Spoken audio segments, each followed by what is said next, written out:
자, 사도행전 9장의 말씀을 보겠습니다.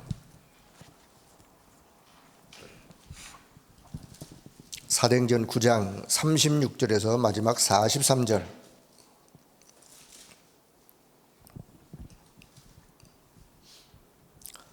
자, 36절부터 같이 봅니다. 요빠에 다비다라는 여제자가 있으니 그 이름을 번역하면 도르가라.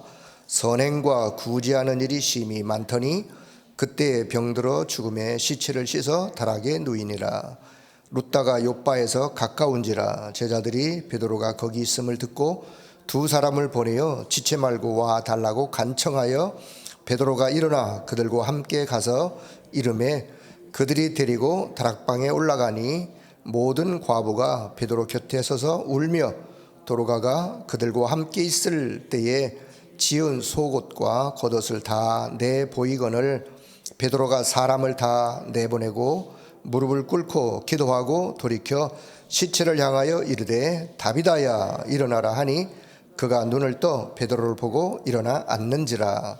베드로가 손을 내밀어 일으키고 성도들과 가부들을 불러들여 그가 살아난 것을 보이니 온 요빠 사람이 알고 많은 사람이 주를 믿더라. 베드로가 요빠에 여러 날 있어 시몬이라는 무두장의 집에서 머무니라. 아멘. 자, 오늘 기도첩 제목이요, 하나님이 필요로 하시는 절대 언약. 자, 결론부터 내린다면 하나님이 필요로 하시는 것이 있다면 응답이 있던 없던, 만약 응답이 없더라도 하나님이 필요로 하시는 것이 있다면 해야 될까요? 안 해야 될까요? 당연히 해야 되겠죠. 자, 하나님이 필요로 하는 것이 있다면 당연히 해야 되는데, 하나님이 필요로 하시는 절대 응답, 절대 언약이 뭐냐? 결론부터 후대를 키우는 일, 후대를 키우는. 지금 메시지로 좀 연결한다면 후대 키우는 망대를 세우는, 그게 오늘 결론이에요. 후대 키우는 망대를 세우는 일을 우리가 해야 된다. 기도 제목부터. 자, 오늘 본문을 보면서 왜 사도행전 9장의 이 이야기를, 오늘 기도 수첩은요, 요 맨 밑에 보면 2022년 3월 22일 뷰티 수련회 때 주셨던 말, 뷰티 수련회. 우리가 뷰티라고 하면 범위가 아주 광범위해요. 미용, 헤어스타일, 그 다음에 또 어떤 패션, 어떤 메이크업, 네일 아트, 이런 것들이 다, 얼굴 마사지, 이런 것도 다 이제 그 뷰티 안에 좀 포함된다고 넓게는 볼 수 있는데, 자, 이런 분들은 가지고 있는 것이 뭐죠? 기능이죠, 기능. 이 기능을 가지고 결국은 하나님이 가장 절대로 필요하는 후대 키우는, 기능을 통해서 후대를 키우는 그런 망대를 세우는 일에 쓰임받는 자. 자, 그게 오늘 기도 전체 그냥 결론으로 여러분이 기도 제목을 붙잡아야 돼요. 그럼 나는 기능이 없는데요? 나는 뷰티 기능이 없는데요?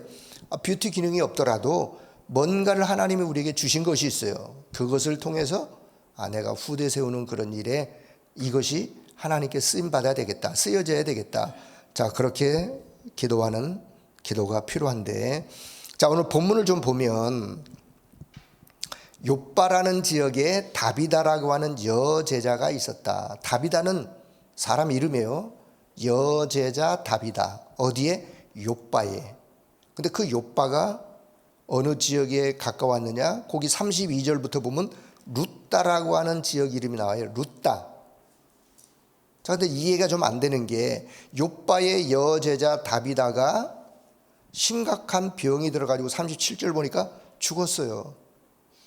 그럼 죽었으면 시체를 가지고 장사를 치러야 될 텐데, 여기 37절에 보니까 병들어 죽었던 시체를 씻어서 다락에 누였다 그랬어요. 우리 상식으로는 이해가 안 되죠. 아니, 왜 이렇게 했지?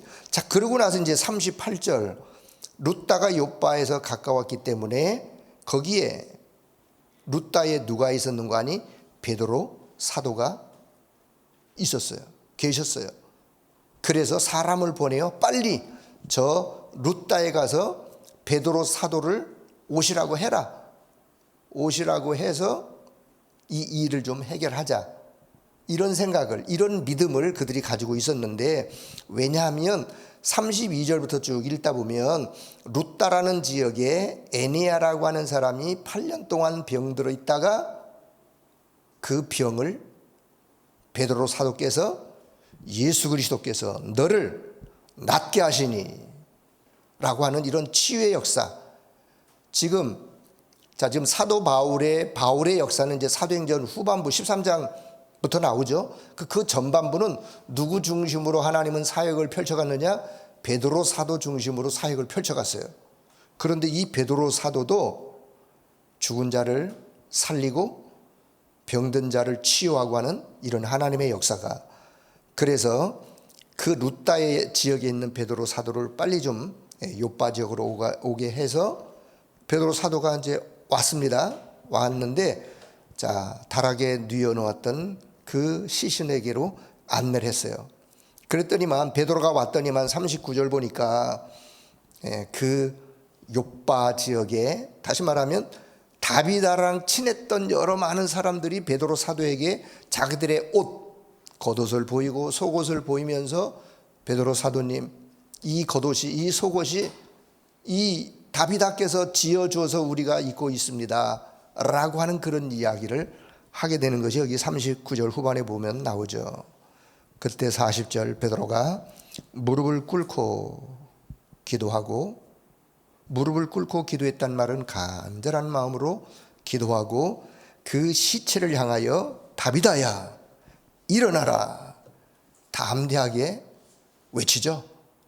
이거는 보통 사람이 외칠 수 있는 담력이 아니죠.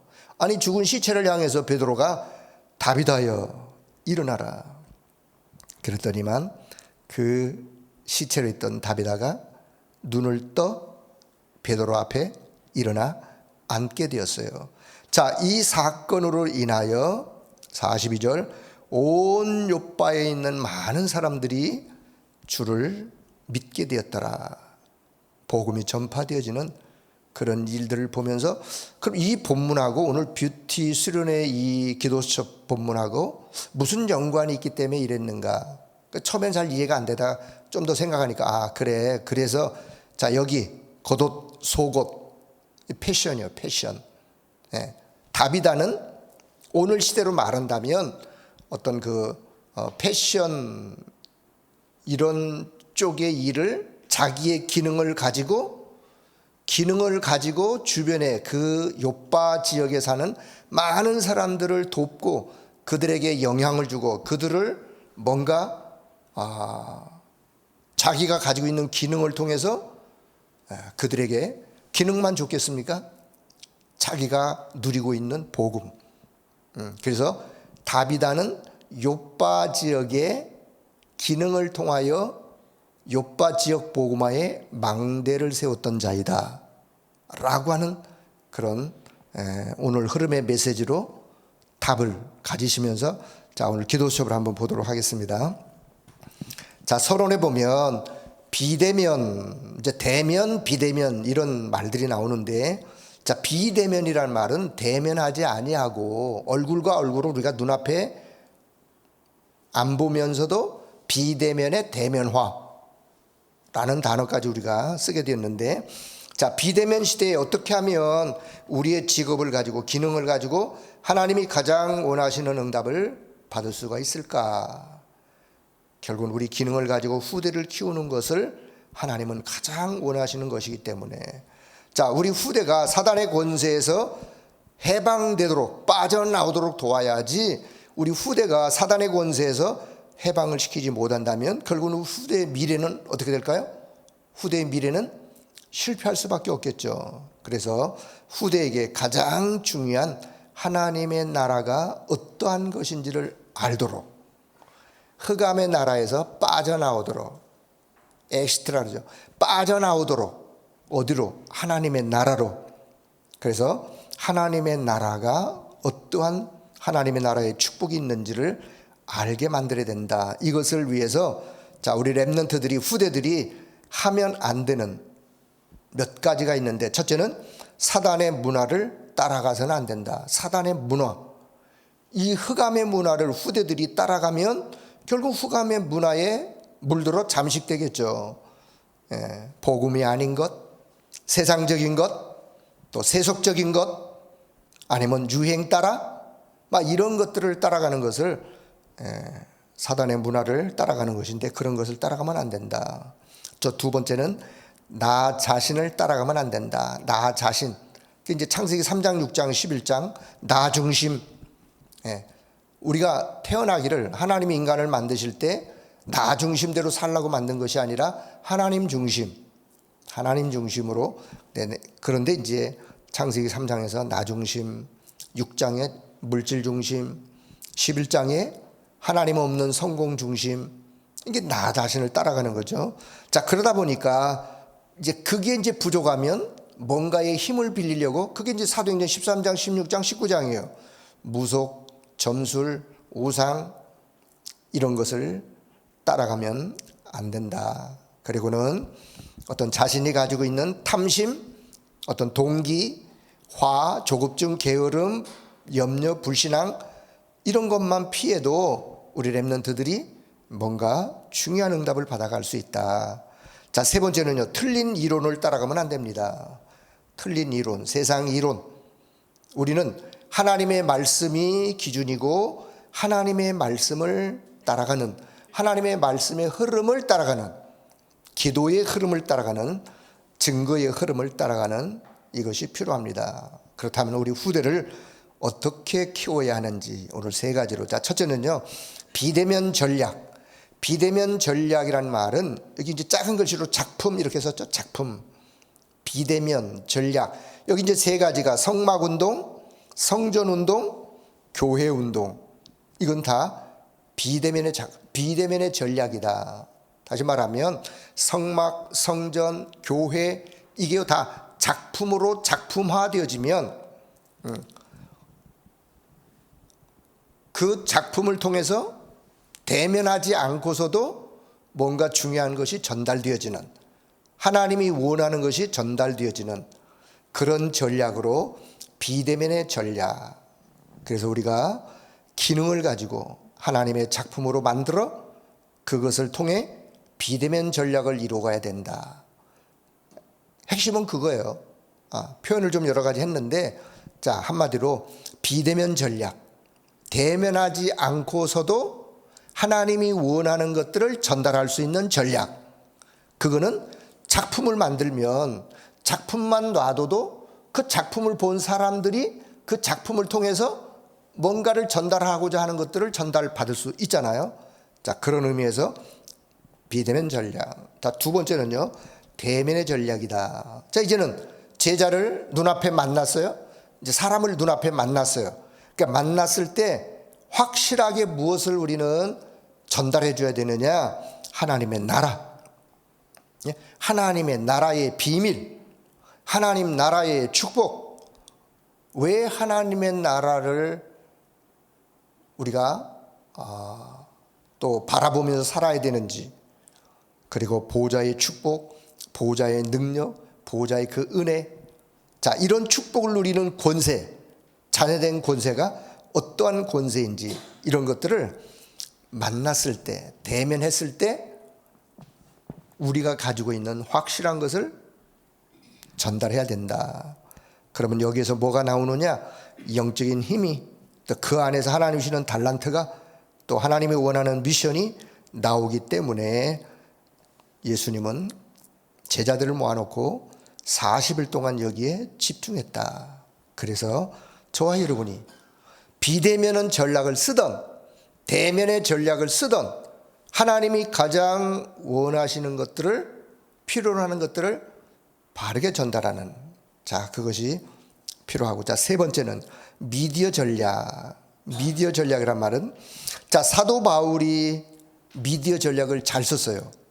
사도 바울이 쓴 미디어 전략은 서신을 통해서, 서신서를 통해서 전 지역으로, 이따 로마서 좀 얘기하겠지만 전 지역으로 전달하는, 자, 그런 바울이 쓴 미디어 전략. 자, 이 미디어 전략, 여기서 나오는 미디어 전략은 우리의 직업이, 우리의 기능이 플랫폼으로, 내가 가지고 있는 기능이, 내가 가지고 있는 직업이, 내가 하는 일이 사람들이 오도록 만드는 플랫폼.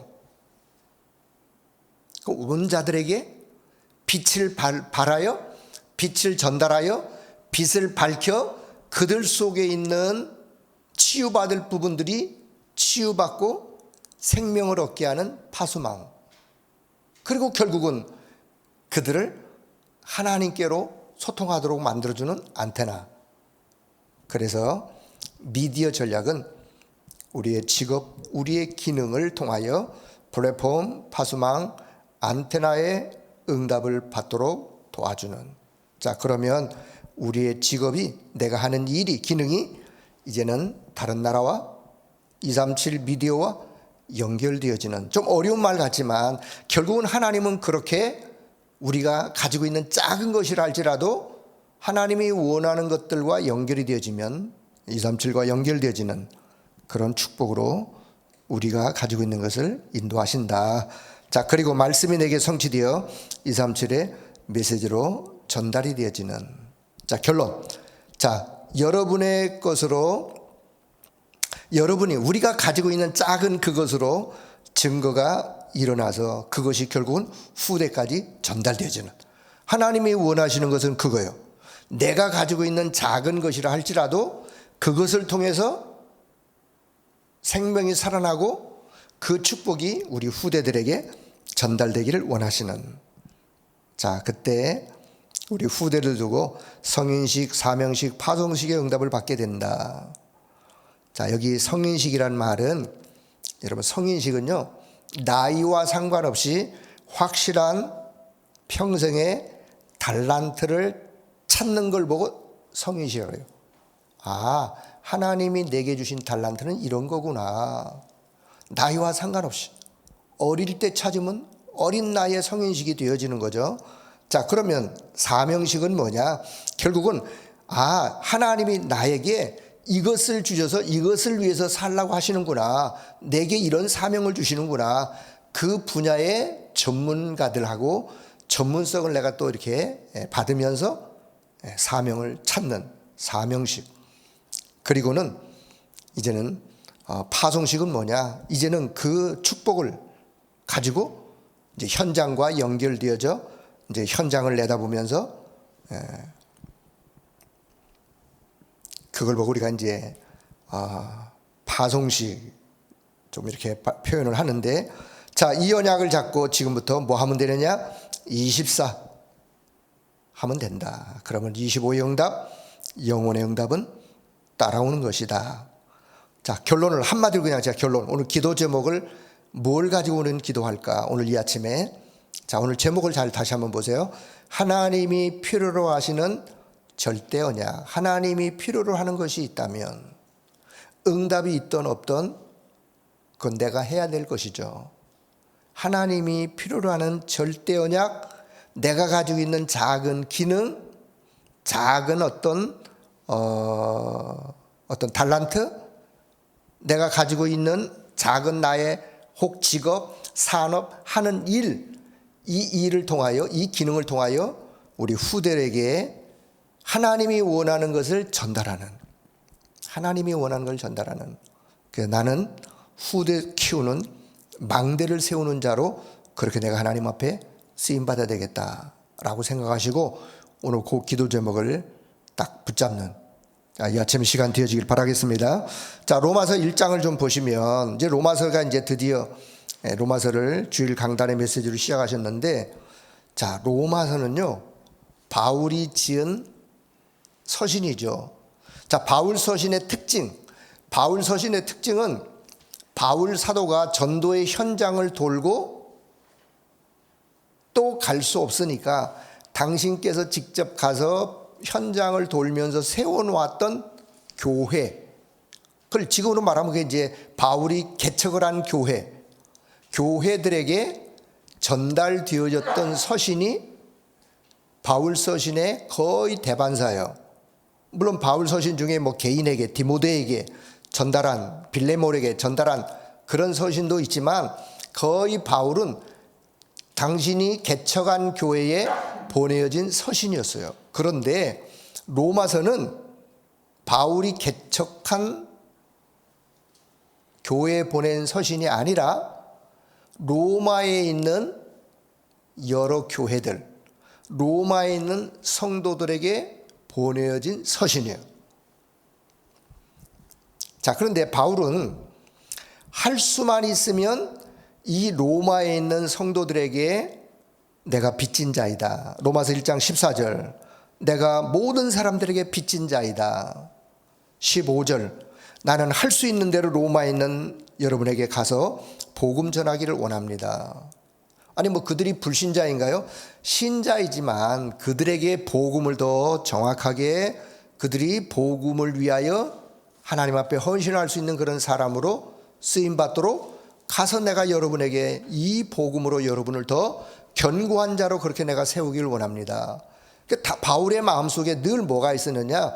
자, 지금으로 메시지에 바울의 마음속에는 로마를 복음하고자 하는 로마 복음화에 망대를 세워야 되겠다라고 하는 그런 생각, 마음, 할 수만 있으면 로마에 가서, 자, 그것이 세계를 바꾼 영웅 바울 사도의 가슴 속에 있었던 거예요. 할 수만 있으면 로마에 가서 이 복음 전하는 복음의 망대, 빛의 망대를 세워서 로마를 살려야 되겠다라고 생각했던 바울 사도. 그 마음의 그 중심은 우리가 늘 우리도 가져야 될 부분이죠.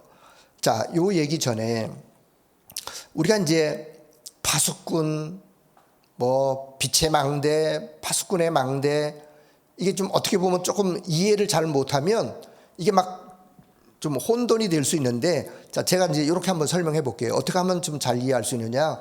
이미 저와 여러분에게 빛이 임하였어요. 그렇죠? 빛이 임하였어요. 그리스도의 생명의 빛이 임하였어요.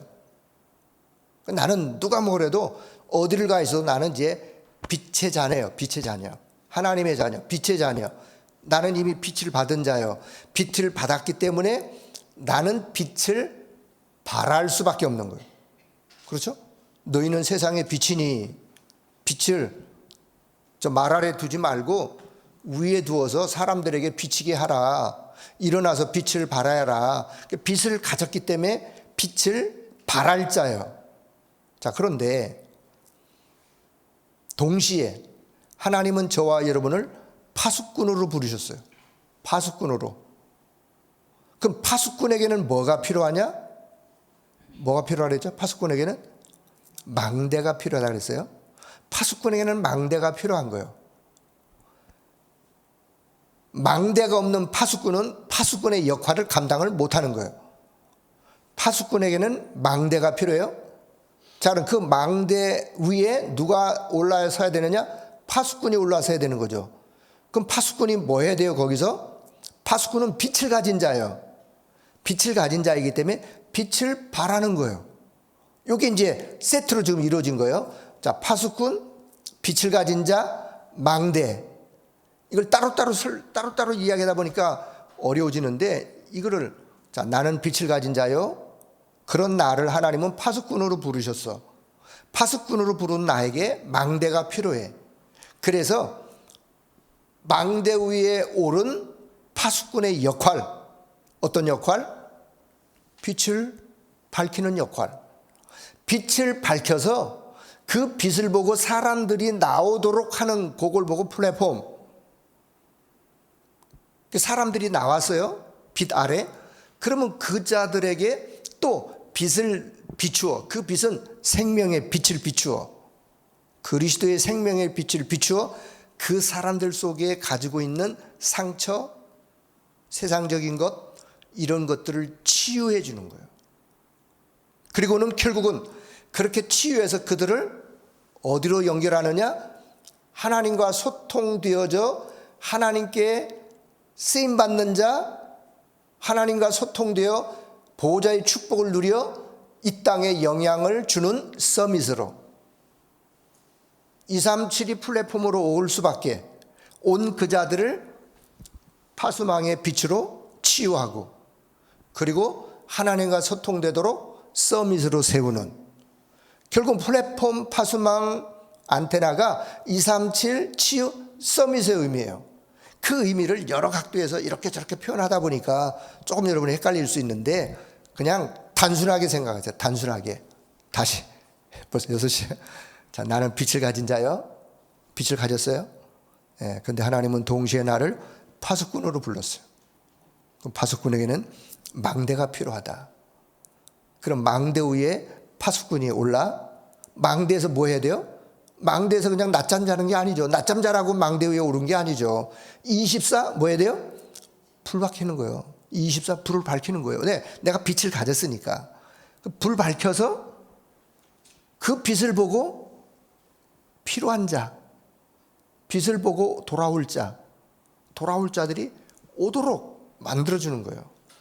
자, 그러면 로마서는 세계를 바꾼 참된 믿음의 영웅이 어떤 영웅의 고백이었는가? 저는 이 본문을 보면서 로마서 1장 1절이 정말 위대한 고백이요. 나는 예수 그리스도의 종 사도다. 하나님이 나를 하나님의 복음을 위하여 내가 택정함을 입었다. 이거는요, 어마어마한 고백이요. 하나님이 나를 예수 그리스도의 종으로, 사도로 이 복음을 위하여 하나님이 나를 부르셨다. 이런 부르심을 받은 내가 이제는 로마 복음화를 위하여 로마에 서신서를 쓰는데, 결국은 로마 복음화에 망대를 세우고자 하는, 세계를 살릴 엄청난 망대를 지금 바울은 지금 쌓고 있는 거예요. 왜요? 이 로마 서신을 통해서 전 로마 백성들이 복음으로 돌아올 수밖에 없는, 망대에서 지금 로마서라는 망대에서 빛을 발하여 로마에 있는 사람들이 돌아올 수밖에 없는, 그들을 통해 하나님은 또 세계를 살리는 일을 펼쳐가실 것을 바울은 내다보면서 로마서를 지금 기록하고 있는 거예요. 자, 그런 것처럼 저와 여러분, 우리의 작은 것, 결국은 그것을 통해서도 하나님은 복음에 유익한 것으로 쓰임받기를 원하시고 쓰여지기를 원하세요. 오늘 이 아침 기도하시면서 하나님 내게 주신 작은 기능, 작은 내가 하는 일, 하나님이 이 일을 통하여, 내가 이것을 통하여 망대에서 빛을 발하는 파수꾼의 역할을 잘 감당할 수 있도록 오늘도 하나님 내게 힘을 주세요. 은혜를 주세요. 성령으로 역사해 주세요. 라고 기도하시면서 여러분의 인생의 망대를 세워 파수꾼의 역할을 잘 감당하는 우리 모두가 되기를 주의 이름으로 축복합니다. 기도하겠습니다. 하나님 아버지, 은혜를 감사합니다. 오늘도 이 아침 우리를 파수꾼의 한 사람으로 또 망대를 잘 세울 수 있는 그런 은혜를 허락해 주신 것을 감사합니다. 말씀을 들으면 들을수록 말씀 속에 더 깊은 의미를 깨닫는 우리 자신들이 되게 하여 주시고, 이 말씀의 언약을 붙잡고 기도하다가 더 큰 응답 속으로 나아가는 우리 모든 성도들이 되게 하여 주옵소서. 이 하루도 믿음으로 승리하는 하루가 되게 하여 주시고, 이 한 주간에도 오직 하나님과 함께 하나님이 가장 원하시는 뜻을 이루어드리는 축복의 한 주간으로 성령 하나님이 역사하여 주옵소서. 모든 영광을 하나님 앞에 올려드리며 우리 주 예수 그리스도의 이름으로 감사하며 기도드리옵나이다. 아멘.